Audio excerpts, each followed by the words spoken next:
personally, we must not blind ourselves with the demand of competition. We must recognize that we have our competitive neighbors.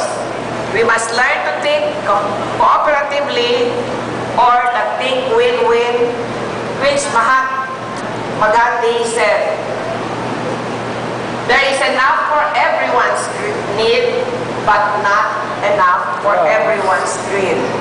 I do hope that you will hear this simple but resounding truth from the great soul. We can lift higher and bounce higher if we think and act not as individuals, but as collective whole. After all, we are a community. The world is a community. Graduation ceremony is to most of us bittersweet.